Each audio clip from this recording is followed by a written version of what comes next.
बिस्मिल्लाहिर्रहमानिर्रहीम। अस्सलामु अलैकुम। आप देख रहे हैं औकात टीवी। मैं हूं आपका मेज़बान अब्दुल जब्बार अंसारी।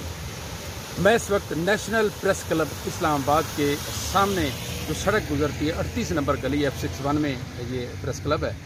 तो ये मैं अपने कैमरामैन से गुजारिश करूंगा कि वो ज़रा आपको ये दिखाए कि ये देखें पानी की सूरत हाल देखें और लोगों को कितनी मुश्किलात हैं, कितनी परेशानियां हैं।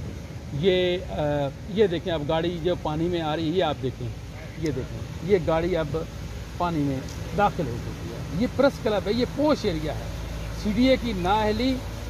आप देखें कि इतना पानी यहाँ जमा हो गया, लोगों को कितनी मुश्किलात पेश आ रही हैं यहाँ पे। ये देखें इधर मैं अपने कैमरामैन से गुजारिश करूँगा कि थोड़ा सा आगे आएँ और हम जो आपको वो दिखाते हैं, नाला दिखाते हैं। ये एक दूसरी गाड़ी दिखाएं जी, ये गाड़ी दिखाएं, ये देखिए।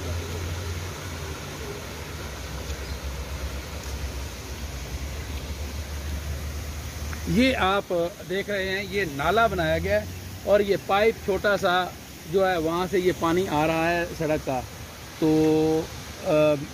लोगों की कितनी परेशानी है और इस पर करोड़ों रुपए का ठेका दे दिया गया है, जबकि आप देखें इसका कोई फ़ायदा नज़र नहीं आ रहा। तो CDA हुकाम को इसकी तहक़ीक़ करनी चाहिए। जो आला हुकाम हैं वो देखें आकर कि ये लोग कितनी मुश्किलात का शिकार हैं। इसके साथ ही अब्दुल जब्बार अंसारी को नेशनल प्रेस क्लब इस्लामाबाद से इजाज़त दीजिए। अल्लाह हाफिज़।